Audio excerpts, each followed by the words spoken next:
Olá, boa tarde. Sejam todos bem-vindos nesta casa, nesse dia maravilhoso, nesse sábado. Depois de uma semana de trabalho, estamos aqui, reunidos, nesta casa de amor, nos reencontrando, nos encontrando e dando oportunidade, para entrar no espaço da consciência, do despertar, nos permitindo a entrar no espaço do conhecimento, do entendimento, através da doutrina espírita. E hoje temos uma conversa com o nosso irmão e trabalhador da comunidade Geva, o Cleginaldo, mais conhecido como Naldo, Nosso irmão vem hoje nos falar sobre as práticas integrativas complementares, o passe magnético. Então, convido a todos vocês, liga, convida um amigo, um irmão, um parente, para vir assistir, a receber as contribuições da fala do nosso irmão na tarde de hoje. Então vamos lá iniciar mais uma tarefa, a qual o Cristo nos designou aqui nesta terra, nessa escola da vida de provas e expiações. Então é com sentimento de gratidão. E eu convido a todos nesse momento a acalmar um pouco, a sentir a sua respiração, focar no seu eu, na sua essência, respirando, sentindo o ar puro de Deus, fechando os olhos, não como um ritual, mas que possamos nos focar mais, a ter mais concentração. Senhor Jesus, médico dos médicos, médico das almas, é o nosso modelo, é o nosso guia. E hoje estamos aqui, rogando a tua presença divina. E aqui estamos para repassar os teus ensinamentos, que aqui deixaste para cada um de nós. Que a tua luz divina, Senhor Jesus, possa adentrar em todo o nosso ser. E nesse momento possamos conectar e pensar, mentalizar aos nossos irmãos em dor e em sofrimento. Porque quando nós nos colocamos em prece, em oração, estamos praticando a caridade. A caridade maior de amar. Amar os nossos irmãos. Não importa quem seja.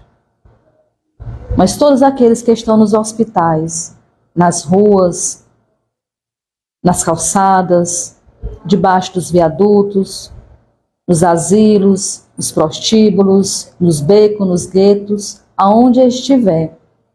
Que a luz divina se faça com esses irmãos, acalmando os seus corpos físico, emocional, sentimental e espiritual. E sentindo a presença divina do nosso Mestre Jesus. E rogando a espiritualidade maior, que possa envolver o nosso irmão Naldo, trazendo as boas inspirações em toda a sua fala. Que seu mentor espiritual se faça com ele, lhe dando toda essa luz, toda essa força. E assim eu convido a todos vós, nesta bendita hora, e pedimos permissão a Deus, a Jesus e à espiritualidade amiga, a permissão para dar início ao trabalho de hoje, pela explanação do nosso irmão Naldo. Graças a Deus.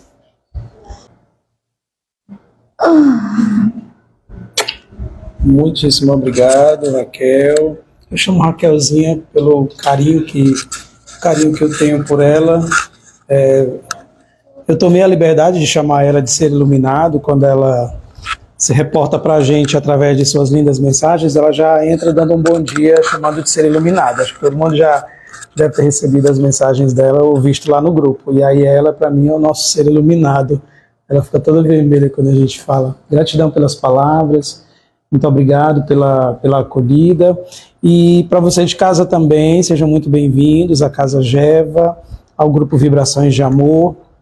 Nosso bate-papo hoje, o José, inclusive, colocou nos stories que ia ser uma palestra. Eu chamo de bate-papo. A gente vai sentar e conversar juntos hoje sobre um dos temas mais interessantes que, ao meu ver, depois que eu comecei a estudar, eu me apaixonei e percebi que é um estudo constante, né? Você não tem como parar, porque chega até a ser viciante, e eu espero que você de casa também se interesse pelo estudo. Quem já ouviu falar aí nas PIX? Não é o PIX com X, não, aquele quando caiu o dinheiro no aplicativo, na conta, não. As PIX, práticas integrativas complementares. Como o próprio nome indica, são integrativas porque elas se integram a outras práticas. Aqui no caso a gente vai falar de prática de tratamento, né, de tratamento de pessoas que estão em condições de alguma doença, né?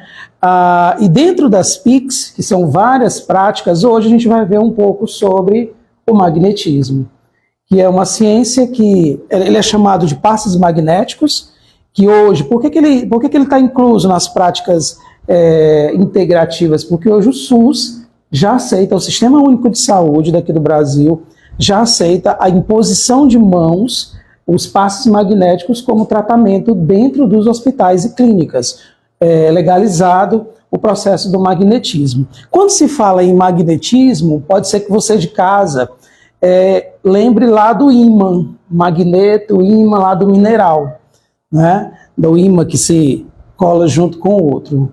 Bom, o magnetismo que a gente vai falar agora, ele não tem absolutamente nada a ver com este ímã.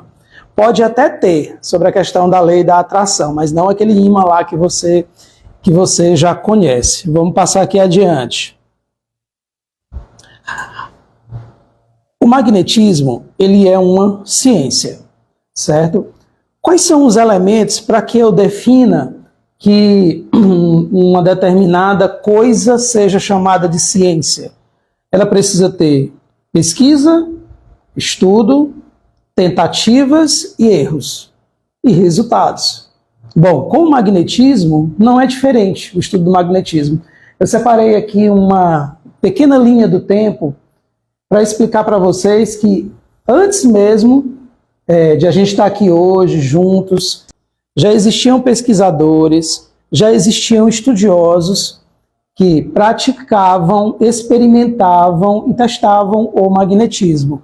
Então, a gente já pode começar datando de 1779. Nós temos aqui em 1779, isso quer dizer que foram os únicos? Não. Isso é o que se tem de registro. É o que se tem de registro até hoje. É claro, é evidente que devem ter existido outros. Mas em 1779, nós temos o alemão Franz Anton Mesmer. Essa criatura, ela tem muita relevância no estudo e na difusão do magnetismo. Por quê? Apesar de ser alemão, ele foi para a França e dentro da faculdade de medicina, ele apresentou, ele experimentou, ele mostrou os resultados do estudo do magnetismo, né? Lá tem até escrito primeira memória do magnetismo animal, é o que se tem de registro, né? Oferecendo aos homens meios de curar doenças com passes magnéticos. Mas vamos entender um pouco mais, eu vou passar aqui a página para vocês. Bom, tá aí. Primeira memória do magnetismo animal. Eu separei algumas anotações para vocês que Franz Anton Mesmer, ele introduziu né, na Faculdade de Medicina da França, apesar de ser alemão, mas o trabalho de relevância dele aconteceu na França. Então ele introduziu os estudos, depois de pesquisa, depois de tentativa e erro, que isso é o que identifica o que é ciência. Se houve um estudo, uma pesquisa e um resultado, nós podemos sim considerar ciência. Já descarta a ideia de que é empírico, já descarta a ideia de que é místico, né, de que é algo do além, ou seja, o magnetismo, ele até então, ele é ciência. Isso datando já ainda em 1766. Em sua pesquisa, ele chamou um chamado fluido, ele colocou na pesquisa um chamado fluido intermediário ou fluido universal. Que esse fluido universal, fluido cósmico, ele recebe várias denominações, ele seria a base da constituição de todos os seres, de todos os elementos, né? E além desses estudos, né, ele observou que a manipulação, que esse fluido, ele poderia ser manipulado, ele poderia ir de um lugar para outro através de um comando, certo? Através de um comando dado. Ele começou os estudos, o Franz Anton Mesmer, utilizando, primeiramente ele utilizou a terapêutica usando ímãs, né? Só que mais adiante ele percebeu que não precisava utilizar esses ímãs. Ele entendeu, percebeu através das tentativas, dos experimentos, que somente com as mãos ele conseguiu transferir, fazer a transferência, a movimentação desses fluidos. Eu vou passar um pouquinho mais adiante para a gente compreender. Bom, nós falamos aqui de Franz Anton Mesmer, que foi o que introduziu a questão do magnetismo na Europa e em todo o mundo. Eu vou estar apresentando para vocês um segundo nome, Marquês de Purseguie, de 1751 a 1825, né? Esse rapaz, ele era militar, certo? E após deixar a carreira de militar, ele se aprofundou nos estudos, conheceu os estudos do magnetismo através de Mesmer, né? Virou um seguidor de Mesmer, deixou a carreira militar para trabalhar somente com o magnetismo, né? E uma coisa interessante é que o Marquês de Purseguie, ele começou a estudar através de um outro processo dentro do magnetismo chamado sono magnético, né? Que não tem absolutamente nada a ver com o sono de dormir, né? O processo do sono magnético, só para a gente entender, ele é um processo em que, ao invés de você dormir, a pessoa, o ser, ele está mais alerta do que quando você está relativamente acordado. Porque com sono magnético você desenvolve faculdades que até então estão adormecidas. Quando você se emancipa, você consegue ver além, você consegue ouvir além, perceber além. Então, com o sono magnético, por exemplo, uma pessoa é capaz de olhar por dentro do corpo da outra e ver determinadas enfermidades, certo? E por aí vai. O nosso momento hoje não é de falar sobre o sono magnético, mas é só para vocês compreenderem um pouco, que não tem absolutamente nada a ver o sono magnético com o sono de dormir. Marquês de Purseguie foi um dos grandes estudiosos do sonambulismo. Passando um pouquinho mais adiante, nós temos essa criatura aqui chamada Deleuze, né? É discípulo de Purseguie, desse anterior, né? E o Deleuze, ele, nas suas pesquisas, ele compreendeu que, isso dentro dos estudos dele, que antes mesmo de qualquer atividade de magnetizar, você teria que fazer um contato, entre aspas, com aquela criatura que fosse magnetizada. É o que ele chamou de estabelecer uma relação. Quando você vai, e eu concordo plenamente com Deleuze, porque antes de você tratar alguém, é interessante você ter aquele primeiro momento, aquele primeiro contato, para você sentir a pessoa. Então ele compreende, Deleuze dentro dos seus estudos, compreende que você precisa estabelecer uma relação entre magnetizador e o assistido. Quando vocês chegam aqui na casa para receberem o passe magnético, é comum o magnetizador chegar até você, olhar nos seus olhos, dar um bom dia, perguntar como é que foi seu sono, isso faz parte da nossa técnica, saber como que você está, do que você chegar simplesmente deitar e já receber o passe. Naquele momento que você está olhando, que o magnetizador está olhando para você, às vezes dá um sorriso, ali está acontecendo, está estabelecendo essa tal relação que Deleuze fala que é tão interessante, né? E aí ele concluiu um trabalho de pesquisa, mais uma vez para a gente compreender por que é ciência. Depois da pesquisa, ele publicou um livro chamado Instruções Práticas sobre o Magnetismo Animal. Por que é chamado de magnetismo animal? Porque nessa ciência, o magnetismo ele trabalha a energia anímica, a energia animal, a nossa energia de encarnado para encarnado. É manipulada as energias de um encarnado, tanto do magnetizador quanto de quem está recebendo os fluidos, certo? E aqui nós temos na nossa linha do tempo, em 1848, 46, James S. Dale. Esse é muito interessante, esse ponto aqui. Aqui embaixo, James S. Dale. Olha que interessante.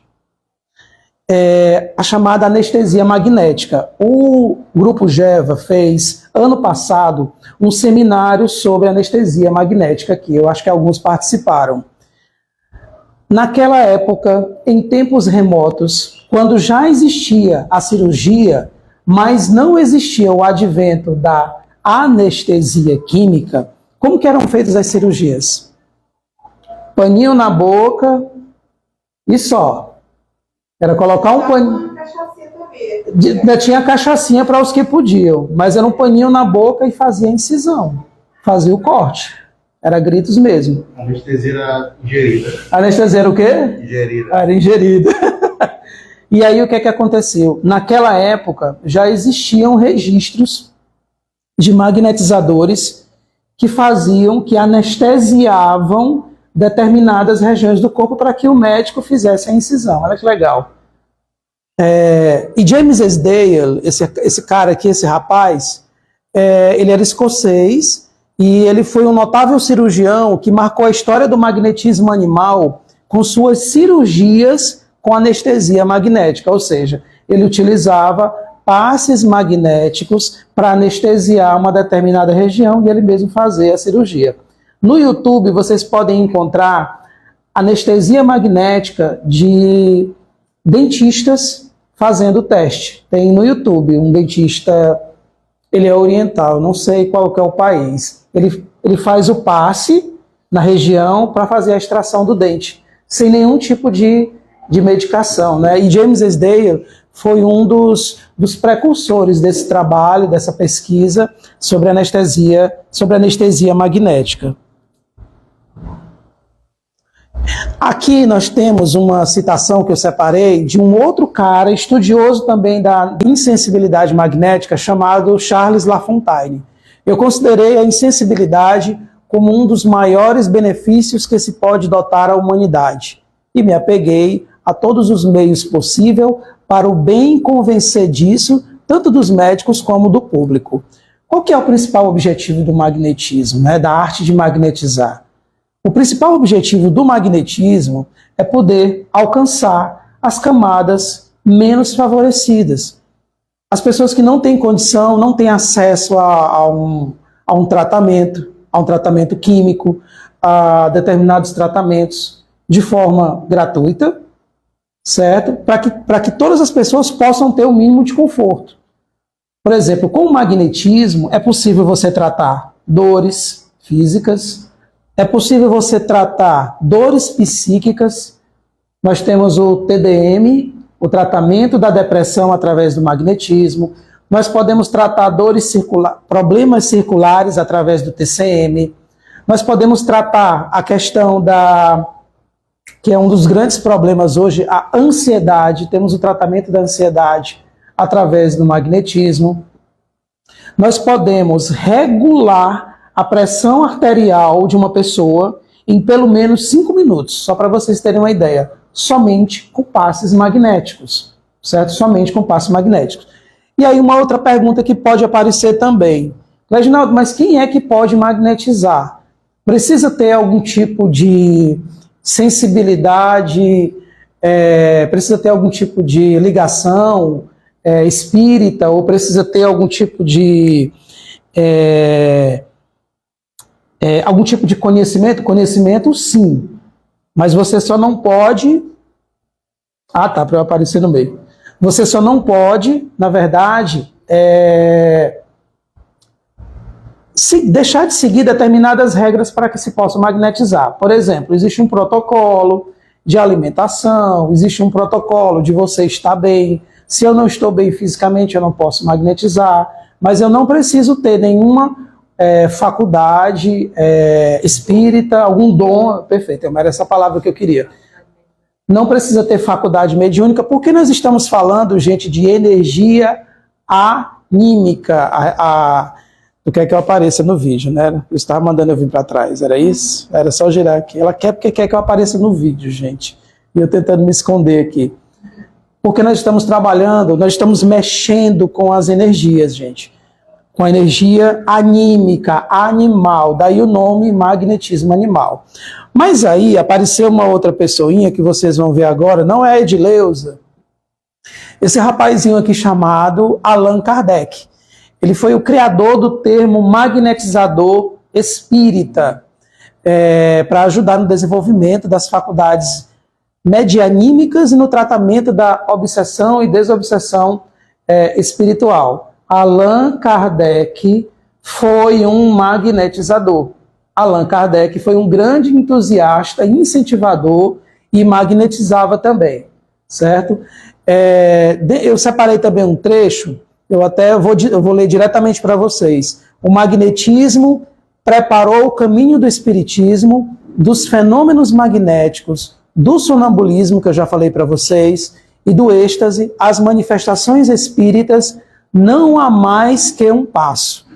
Tal é sua conexão que, por assim dizer, torna-se impossível falar de um sem falar do outro. Quem? De falar do magnetismo sem o espiritismo. O próprio Kardec dizia que as duas ciências são ciências gêmeas, espiritismo e o magnetismo. E continuando, se tivéssemos que ficar fora da ciência magnética, nosso quadro seria incompleto. É mais ou menos como um professor de física que não falasse sobre a luz. Ou seja, são duas ciências que elas se complementam. Isso não quer dizer que eu preciso ser... Ah, tá, Claginaldo. Se o espiritismo e o magnetismo são ciências que se completam, então eu preciso ser espírita para ser magnetizador. Certo? Não. Eu não preciso ser espírita para ser magnetizador, não preciso ter nenhuma ligação com determinados seres para ser magnetizador. Precisa sim estudar, como aqueles caras lá que eu apresentei para vocês já no início. James Esdale, tem Barão do Putê também, que não está aqui. Estudar, pesquisar e fazer os testes, né, como eles já vinham fazendo. Esse texto que eu separei para vocês foi da Revista Espírita, que foi publicada em março de 1858 pelo próprio Kardec. Existem algumas pessoas do próprio movimento espírita que não admitem o magnetismo em suas casas, sendo que Kardec foi um magnetizador, né? Eu separei também aqui para vocês um outro trecho muito importante aqui da Revista Espírita, só o finalzinho aqui, olha só. Eu vou ler para vocês, que é legal. Qualquer que seja a opinião dos contemporâneos sobre o seu proveito pessoal, no caso o magnetismo, opinião de que uma forma ou outra é sempre reflexo das paixões vivazes e posterioridade far-lhes-á justiça. Ela colocará os nomes de Barão do Putê, diretor do Jornal do Magnetismo, Senhor Millet, diretor do União Magnética, ao lado dos seus ilustres predecessores, Marquês de Pusegui e o sábio Deleuze.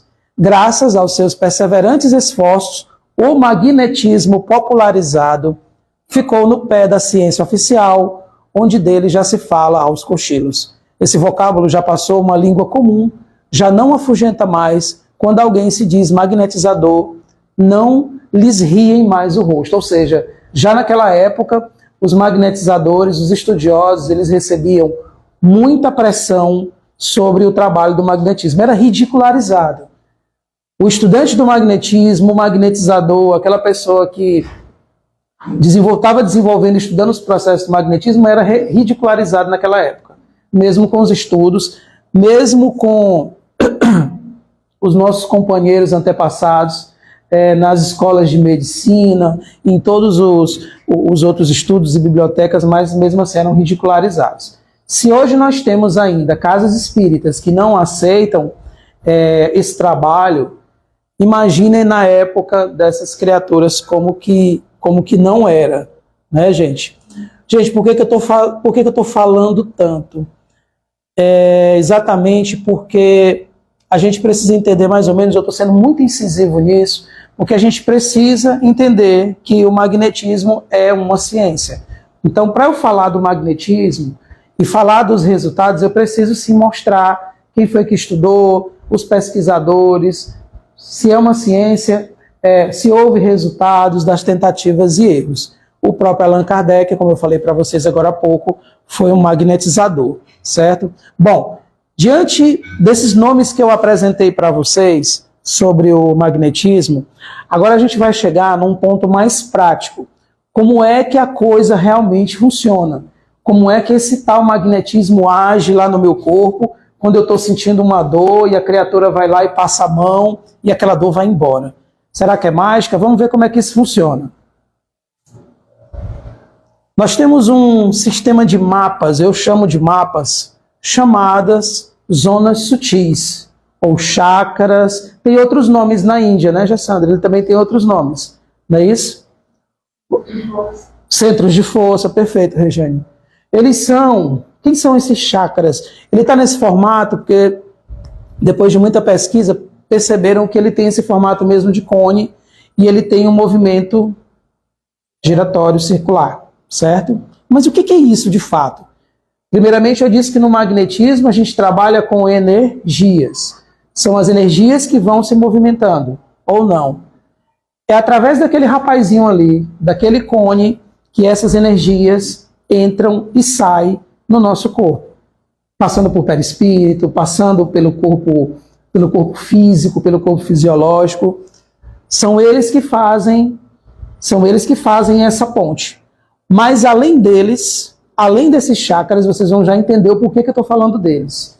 Por que quando vocês deitam lá na maca, a pessoa está passando a mão em determinadas áreas? Eles é quem são o mapa, eles é quem fazem o mapeamento para que eu entenda que a criatura está sentindo alguma coisa naquela região. Nós temos... Não é passando a mão determinada, é próximo à área. Quando nós estamos colocando exatamente... Não contato físico. Exatamente. O Iomar falou uma coisa importantíssima. No magnetismo não há contato físico. O Iomar trouxe uma questão muito importante. Não há contato físico no magnetismo. A Jassandra está morrendo de frio. Alguém aqui para ajeitar o ar-condicionado. Bom, vocês vão já entender por que ele é muito importante, o chakra. Iomar, traz aqui a nossa amiga. Eu vou apresentar para vocês que estão assistindo a nossa live. Nós estamos falando sobre o estudo do magnetismo, sobre as práticas complementares e hoje o magnetismo. E aqui eu tenho para vocês, pessoal de casa acompanhar, aqui tá ótimo aqui, Omar, pessoal de casa ver. Eu tenho para vocês aqui a minha companheira de trabalho, que a partir de hoje o nome dela é Gessandra, certo? E eu vou apresentar para vocês os nossos chakras. Fala, Rejane. Pode ser. Uma coisa muito interessante, alguém liga a luz ali, por gentileza, muito obrigado. Mas pode desligar mais uma vez, por favor. Uma coisa muito interessante, Rejane, que as pessoas sempre falam quando deita na maca, respire. Né? Os magnetizadores mandam sempre vocês sentarem e dizer respire, né? Diz, vou respirar, mas e aí? Aí a pessoa começa a fazer a respiração. Dependendo do tipo de respiração que a gente vai fazer, ela é muito importante, porque através da respiração ela vai auxiliar mais ainda no processo do trabalho do magnetismo. A respiração ritmada e as técnicas respiratórias especiais influenciam o fluxo dessas correntes energéticas. Quem são as correntes energéticas? A tal energia que a gente está manipulando através das mãos. De acordo com esse tipo de interpretação, As técnicas de respiração purificam e desenvolvem as correntes energéticas. Gente, respirar é tudo. Olha como é importante a gente respirar, o processo de respiração. A coisa já começa aí. Por isso que sempre quando ele pedir para você fazer aquela pausa, aquela respirada profunda, faça, porque ele vai ajudar a fluir mais ainda, vai auxiliar mais ainda. Mas voltando à história dos chakras, nós temos aqui esses pontinhos coloridos, bonitos, certo? O pessoal de casa está acompanhando. Nós temos aqueles pontos centrais que indicam pelo menos 7 principais chakras. Isso não quer dizer que são os únicos. Nós temos milhares de chakras espalhados pelo nosso corpo. Mas os estudos, a gente coloca só os principais, certo? A título de estudo. Cada chácara desse, gente, vocês de casa que estão acompanhando, cada chácara tem uma função. Por que eu chamei de mapa? Porque é através deles que eu vou detectar, através da minha mão, como o Iomar falou, quando eu estiver passando a mão sem fazer o toque, ele vai me dizer, cada um deles, o que é que está acontecendo no corpo daquela criatura. É por isso que a pessoa vai passando a mãozinha sobre o assistido para ele fazer eu uso a palavra escaneamento, que é uma palavra de tecnologia, mas a ideia é essa, é um escaneamento. Nós temos alguns chakras, a gente vai começar, a ideia aqui é só que vocês entendam quem são eles, a gente não precisa se preocupar em decorar, mas só para vocês conhecerem. Nós temos aqui acima da cabeça o chakra coronário, certo? O que é o chakra coronário? Qual é a comunicação que ele faz? O que ele me diz, né? Cada chakra vai me dizer uma determinada informação. Cada chakra tem uma ligação com determinados órgãos. Um chakra pode ter uma ligação com alguma doença psíquica, certo? Nós temos aqui o coronário, certo? Coronário aqui em cima da cabeça. Ele está ligado à glândula pineal e o cérebro. Nós temos o chakra frontal aqui, que ele trabalha o sistema nervoso. Tem algumas pessoas que chamam também de terceiro olho. Nós temos o chakra laríngeo, pode ligar. Nós temos o chakra laríngeo, que fica nessa região. Ele trabalha as glândulas,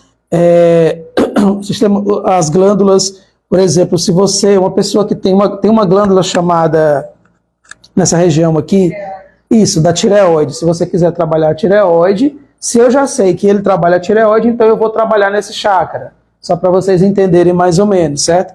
Nós temos aqui o cardíaco, falha nossa, umbilical, nós temos aqui em cima do umbigo o plexo solar, nós temos aqui o chakra básico. Jacó de Mello, que é um estudioso do magnetismo, daqui do Nordeste e também do Brasil, da região do Rio Grande do Norte, fazendo seus estudos, ele percebeu a presença de outros chakras. Ele tem um estudo que é o do tratamento da depressão, e ele percebeu que existe uma região que, se trabalhada, influencia diretamente na depressão e na ansiedade. Quem que é? É um rapaz aqui que fica desse lado. Ele faz uma espécie de ângulo de 45 graus, né? 45 graus. O nome dele é o que, Regiane? Me ajuda. O nome dele é esplênico. O chakra esplênico, ele não é somente responsável pelas questões da depressão, mas ele também está ligado às questões de depressão. Ou seja, na depressão, só para vocês entenderem, quando tem um chakra lá, quando tem o conezinho lá, eu falei que ele trabalha com fluxo de energia, ele entra e sai. Na depressão, o que é que acontece? Esse fluxo ele para, ele trava. Vamos lembrar, fazer uma analogia bem grosseira do ralo da pia. Quando entope de sujeira, a água passa, mas ela fica, né, pingando, não é isso, Regiane? Ali desencadeia também o processo da depressão. Literalmente, como se estivesse entupido, a pessoa está encharcada, a gente usa essa expressão. A pessoa está encharcada de fluidos. E o que é que acontece na depressão? Normalmente, a gente não faz imposição de mão. Aliás, a gente não faz de forma alguma imposição de mão. A gente precisa fazer um processo de dispersivos. que é exatamente para limpar aquela área que está congestionada, condensada com energia. E o que é que eu vou fazer? Eu vou fazer é exatamente esse movimento que vocês estão vendo aqui eu fazer. A gente vai espalhando, a gente vai harmonizando, a gente vai reordenando esse fluxo até ele voltar a fazer o caminho normal da energia de vai e vem. Os resultados acontecem normalmente após a quarta e quinta. Na primeira sessão, você já percebe uma pequena diferença durante a semana do assistido. Mas ali da terceira, quarta semana, você realmente vê que a criatura ela já começa a mudar o visual, ela já começa a perceber determinadas coisas. Nos primeiros dias, a pessoa ela nem compreende, certo? O que está acontecendo. A gente vai fazendo o tratamento e aí ao longo da semana, o ideal é que seja feito semana a semana, a pessoa vai desenvolvendo, ou seja, o chakra volta a trabalhar, energeticamente falando. Nós estamos aqui falando em energia, gente. A gente está falando em fluxos energéticos. Esse é o trabalho do magnetismo. Então, certo, obrigado, Elmar. Quando eu estou passando a mão aqui, e aí de repente a gente vai sentir alguma coisa, sabe, mas que alguma coisa é essa? Essa alguma coisa a gente chama de tato magnético. E aí com o estudo, com a prática, a gente vai começando a sentir as percepções. Mais uma vez, Cleginaldo, eu preciso ter um dom para isso? Não. Isso é treino, isso é energia anímica. Qualquer um nessa sala pode magnetizar. Dentro de suas condições, é claro, mas pode magnetizar. Alguns com características para desenvolver um trabalho mais sobre a depressão, outros mais para, a gente chama a expressão de arrastar dor, que é tirar uma dor. Outras pessoas já têm a facilidade de tirar uma dor e por aí vai, mas todo mundo pode magnetizar, certo? E aí é isso que acontece, gente. Vamos passando aqui mais uma vez dos chakras. Nós temos aqui, pode até desligar a luz. Obrigado, meu bem. Nós temos aqui uma dica de filme para vocês que estão em casa, o pessoal daqui da plateia, Mademoiselle Paradis. É um filme bem legal que fala da história de Deleuze, das suas pesquisas e de uma moça que é de Viena, né? Ela era pianista, cantora e compositora austríaca e ela perdeu a visão na infância, né? Para quem Mozart escreveu o seu 18º concerto de piano e através do magnetismo ela começa a ir melhorando, enfim, o filme todo trabalha em cima da história do magnetismo, vale muito a pena a gente assistir para conhecer um pouco do trabalho. Mademoiselle Paradis tem no YouTube, é gratuito, é bem legal. Passou, não. Aqui eu tenho um companheiro meu de estudo, que todo mundo já conhece, é o Wagner Marques, meu parceiro de estudo. Nesse momento ele está em Belém, do Pará, apresentando um trabalho sobre magnetismo. E aqui eu apresento para vocês de casa o portal do magnetismo humano, que é também um dos difusores, né, dos estudos do magnetismo, tanto o Jacó de Mello, quanto o pessoal do portal do magnetismo humano. Aí tem as redes sociais, é só procurar Portal do Magnetismo Humano no Facebook, no Instagram, no YouTube, e tem o contato aí para quem quiser entrar em contato. Rapidamente, a gente vai fazer um pequeno exercício bem simples, todo mundo aqui junto comigo. O que eu quero que vocês façam? Vamos conhecer um pouco sobre a sensibilidade de nossas mãos, certo? Podem ligar as luzes. Obrigado, meu bem. Vamos fazer o seguinte, vamos esfregar as mãos, todo mundo? Como você, bora lá, Elmar, esfregar as mãos. O Elmar está de olho aqui no tempo, eu disse para ele ser carrasco comigo, já quase que passou do tempo. Todo mundo esfregando as mãos, friccionando as mãos. Ok, parou. Depois que eu friccionei minhas mãos, eu quero que vocês separem as mãos mais ou menos essa distância. Mais ou menos essa distância, não precisa ser igual depois que friccionar. Fiquem um tempo necessário, não pode ficar olhando o Facebook agora. Fiquem o tempo que for necessário. Quem quiser fechar os olhos, pode fechar os olhos, para concentrar mais ainda somente nas mãos. Fechem os olhos, Célia. Isso, fechou os olhos, põe a mãozinha. Segurem, pode segurar. Segura a mãozinha, não temos pressa. Quem quiser pode levantar ligeiramente as axilas para tirar do ombro. Tenha consciência, né, do centro das palmas e da ponta dos dedos. Vamos todo mundo inspirar? E se solta o ar. Vamos relaxar lentamente, não pode dormir. E agora é o pulo do gato. Eu quero que vocês, bem devagar, afastem as mãos e depois aproximem. Bem devagar, afastem as mãos uma da outra e agora aproxima. Todo mundo aproxima. Vamos lá, juntinho. Isso, aproximando as mãos. Não precisa tocar. Afasta novamente.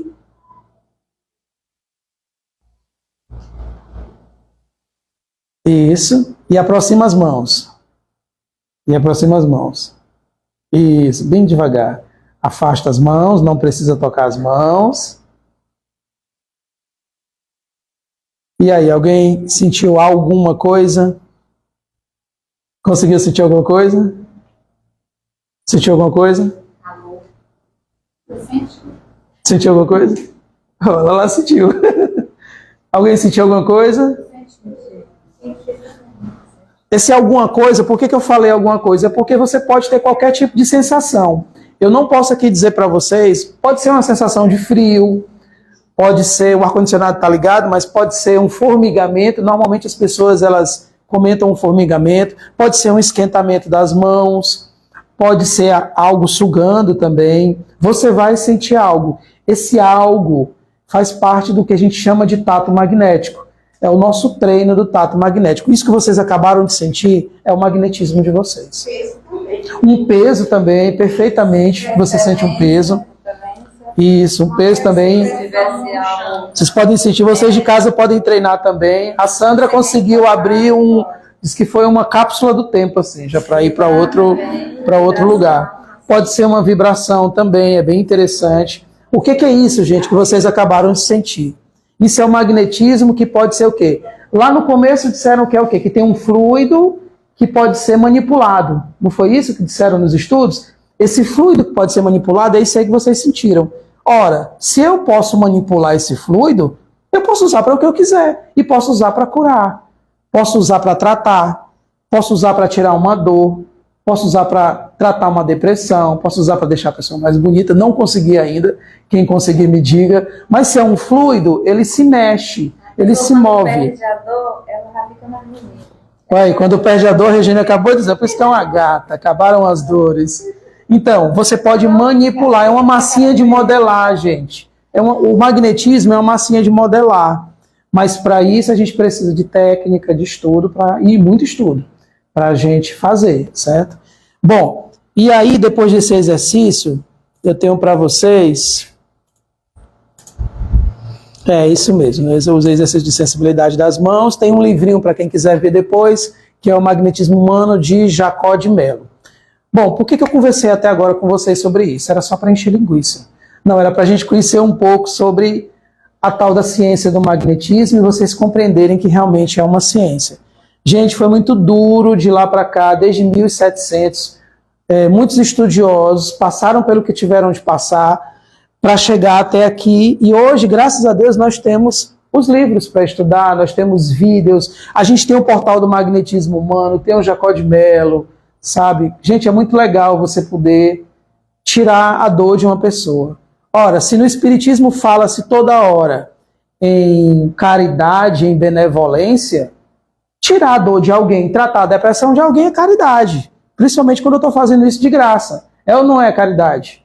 Então, como é que se eu sei que isso é caridade, eu vou proibir que isso seja utilizado na casa espírita?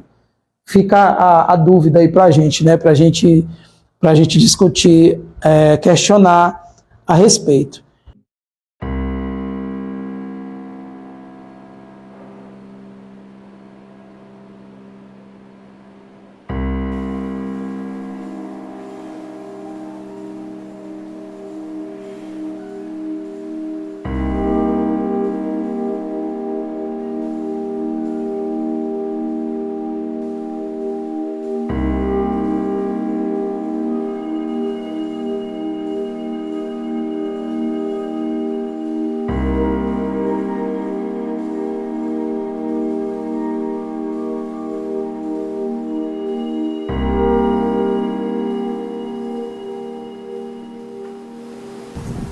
sou Adilson Mota, eu trabalho com magnetismo há 8 anos no Instituto Espírita Paulo de Tarso e profissionalmente eu sou técnico judiciário. Eu sou Ana Cristina Vargas, profissão advogada, moro em Pelotas e sou trabalhadora, magnetizadora da Sociedade de Estudos Espíritas Vida em Pelotas, Rio Grande do Sul. Meu nome é Ionara Rocha, eu moro nos Estados Unidos, na Flórida. Eu sou empresária, moro nos Estados Unidos há mais de 20 anos e trabalho com magnetismo há mais ou menos uns 15 anos. Meu nome é Roberto Lima, eu trabalho como gerente de projetos no Rio de Janeiro. Atualmente eu faço um trabalho com magnetismo na minha casa espírita, que se chama Grupo Espírita Leôncio de Albuquerque, fica em Niterói, Rio de Janeiro. Meu nome é Francisco Eustáquio, eu sou jornalista aposentado e tem praticamente uns 9 anos que eu conheço o magnetismo. Bom, eu sou Jacomelo, sou formado em Engenharia Civil, pós-graduado em Psicanálise, mas na realidade eu sou escritor espírita, pesquisador do magnetismo, trabalho nisso há mais de 45 anos. E tenho me dedicado muito, tanto escrevendo, quanto pesquisando e, sobretudo, trabalhando no dia a dia com magnetismo.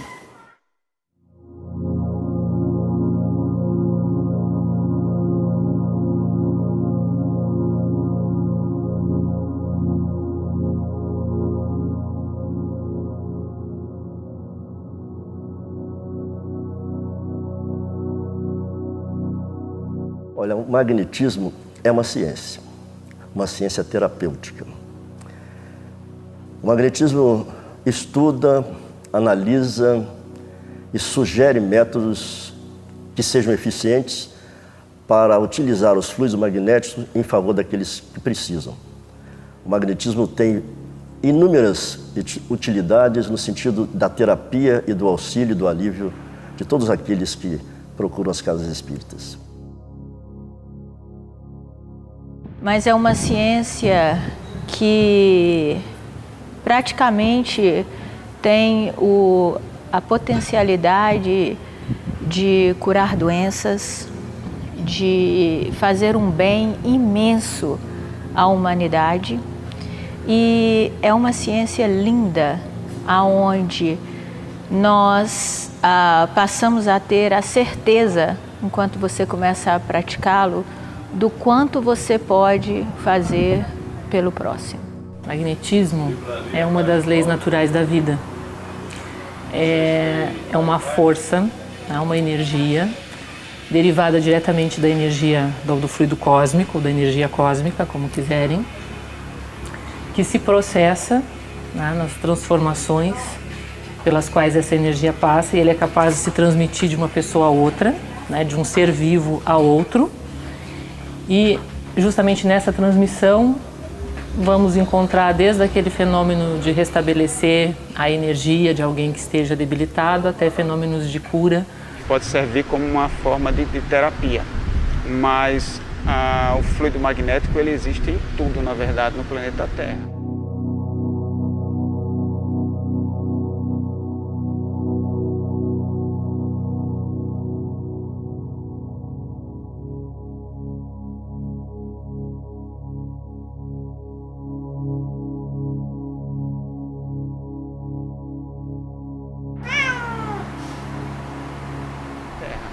É o magnetismo que liga as pessoas que se amam e que também que se odeiam através de uma força, de uma lei de atração. Essa ciência ela nasceu já há um bom tempo, com Mesmer, no século XVIII, e ele, analisando, vendo alguns comportamentos, ele trouxe essa ciência para o conhecimento humano. Ele entendeu que os astros interferiam de alguma forma na nossa vida. E quando ele quis avançar nesse campo, ele descobriu que a influência era muito maior entre os seres vivos, que nós emitíamos uma onda de fluidos ou de energias e uma interferia sobre as outras. E dentro desse campo de interferência, ele deduziu que era muito mais provável que houvesse um direcionamento e que com esse direcionamento se chegaria a algum lugar. Ele, como médico, usou potencialmente para obter curas e foi o que ele conseguiu. A partir daí ele desenvolveu técnicas, desenvolveu métodos e o chamado magnetismo clássico veio de Mesmer diretamente.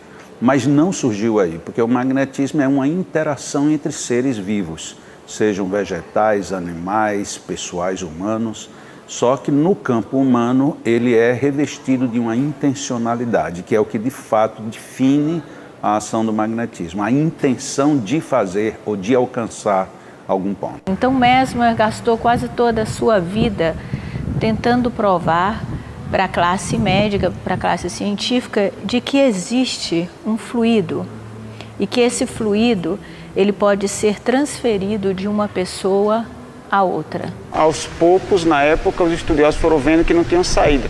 Porém, eles continuavam sem aceitar a ideia de que isso era gerado por um fluido invisível. A função dele na antiguidade, na Idade Média, na Idade Moderna, hoje é a mesma. É a função terapêutica, né?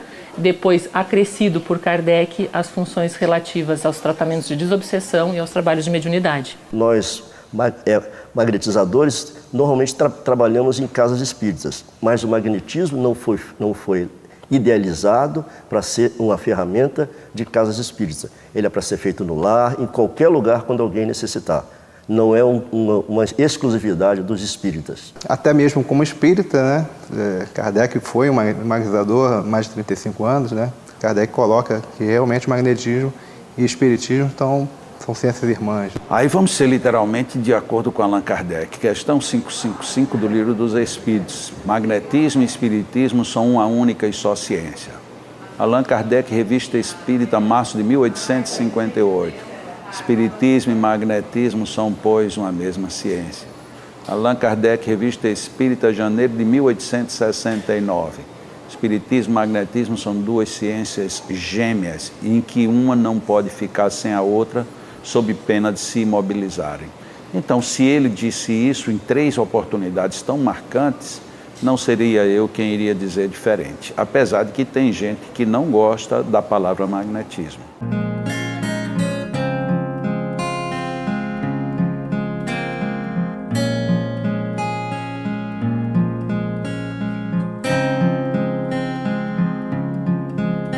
Sou Marcela Colotti, eu trabalho com medicina chinesa, shiatsu e terapias afins e aplico magnetismo no Instituto Espírita Paulo de Tarso, em Aracaju, Sergipe. É certo que a fé no sentido de convicção, eu não falo nem apenas a fé religiosa, né? Então você está convicto que aquilo vai te beneficiar, é claro que isso mobiliza muito mais a própria autocura e a própria usufruto do magnetismo aplicado no teu organismo, já que você recebendo, então a tua fé, a tua convicção ajuda. Mas isso não é imprescindível para que você seja beneficiado pelo magnetismo. Porque então como é que nós trataríamos as crianças?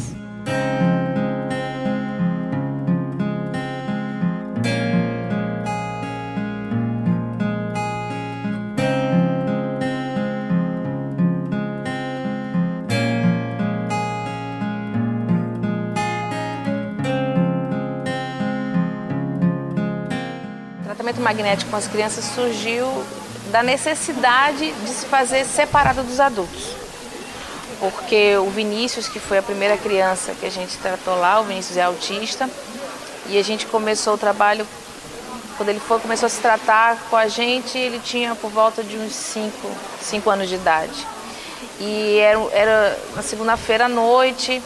Então a gente trabalha também a câmara de passe, né? A sala onde a gente aplica passe, ela fica na penumbra. Isso para uma criança já pode ser inconveniente, para uma criança autista era bem complicado. Então a gente tinha que aplicar nele e em outra criança que a gente tratava na época, antes de todos os adultos. Então todos os adultos tinham que ficar esperando, porque são crianças, então elas ficam andando, rodando, às vezes gritando e rejeitando a aplicação do passe, até a gente convencê-las. Olha, as crianças, a gente tem o maior número de autistas. Então a gente vê nos autistas um desenvolvimento da interação, da socialização. de aceitar o contato físico, que para o autista é difícil, de buscar, de nos buscar quando chega no olhar, de chegar sorrindo, abraçando, que isso é uma construção. Então a gente vê que os autistas, eles estão mais livres, mais para fora, vamos dizer assim, fora daquele mundo mesmo, onde eles ficam muito amarrados ali. Isso explicando o autismo de maneira bem rudimentar, bem grosseira. Como Lara, que tem uma síndrome genética muito rara no mundo, ela é muito rara. Se eu não me engano, até pouco tempo atrás, ela era a única em Sergipe que tinha essa síndrome, que é a trissomia do cromossomo 9 em mosaico. E que também não se sabe alguma coisa, mas ainda há muita coisa para desvendar. Então, questão de sobrevida, de sequelas. No caso, ela tem mais sequelas motoras. Então, até na própria deglutição, né? A questão de engolir, que é motor, na estrutura física, no crescimento. E o que a gente vê é que ela tem um intelecto preservado, a gente percebe isso na interação, nos dengos, nos mimos, nas fugas, quando a gente trabalha também com uma técnica magnética aliada à sugestão, incutindo nela como espírito a força, o interesse, inclusive em deglutir, porque ela rejeita o alimento, não porque ela tenha nenhuma questão física que a impeça de engolir, mas é como se ela apresentasse um medo, apesar dela ainda ser pequena, ela apresentasse um medo de engolir. Então a gente trabalha ela como espírito. Nosso trabalho com autistas tem aproximadamente 13 anos. O nosso primeiro atendido completará 17 anos agora neste mês de maio de 2015. E o trabalho com os autistas, ele é perfeito para exemplificar o paciente que não tem fé, o paciente que inclusive muitas vezes não tem noção nem do que ele está se submetendo, mas que são extremamente dóceis a esse tratamento, na maioria das vezes. E daí então eu disse assim, olha, eu só não quero uma coisa, eu só não quero que ele vá amarrado. Como me disseram que ele era mantido neste outro atendimento que era feito de desobsessão numa determinada instituição de Pelotas, que ele era mantido à força, segurado à força. Eu digo lá, eu não quero que isso aconteça. Se ele vai, aí eu quero vê-lo como ele é. Fizemos o passe nele, lógico, né? Fizemos o atendimento. Eu disse, por todo o histórico que foi colocado, vamos levar para uma reunião de evocação para realmente verificar o que há com essa criança, mas no passe magnético não se detectou nada. Levamos para a evocação e na evocação um dos mentores da nossa sociedade respondeu a essa evocação e disse que aquele menino era autista. Ele tinha 30 crises, segundo o relato dos pais, 30 crises por dia nessa época. Os primeiros relatos, os retornos que nós tivemos foi que os pais começaram a relatar que essas crises estavam diminuindo, né? Diminuindo de intensidade, começaram a reduzir de 30 para 20 diárias e foram reduzindo, depois elas foram espaçando. Hoje já fazem mais de 3 anos que pelo menos eu não ouvi os pais nos trazerem o relato de que ele tenha tido alguma crise. E ele começou a se abrir, foi se abrindo. Hoje ele fala, ele conversa, ele se socializa, ele continua lá na sociedade, é o nosso mestre, né? Depois dele vieram 15. Hoje são 15 meninos em atendimento, cada um deles, isso é uma coisa importante que se diga, né? Embora o autismo seja uma síndrome e tenha características específicas, isso não quer dizer que aquela criança não tenha uma personalidade, que aquele espírito não tenha a sua individualidade. O tratamento com a criança envolve outras coisas, então o abraço, o beijo, a brincadeira, que não deixa de ter um magnetismo envolvido, mas as técnicas magnéticas a gente vê e tem observado com esses anos que interfere bastante no desenvolvimento de todas as crianças que a gente tem tratado lá.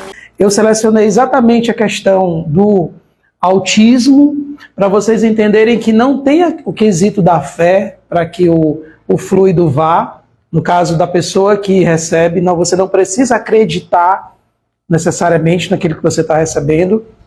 O magnetizador, sim. O magnetizador ele tem que ter fé, ele tem que ter vontade, como o Jacó falou. Mas a pessoa que está recebendo necessariamente não. É o caso do autista, o caso da depressão também. O depressivo chega ali, deitou, pronto. Para vocês verem, esse é um pouco da ciência do magnetismo. Tem muitas bibliografias para a gente estar acompanhando, tá? Espero que vocês tenham gostado e é isso.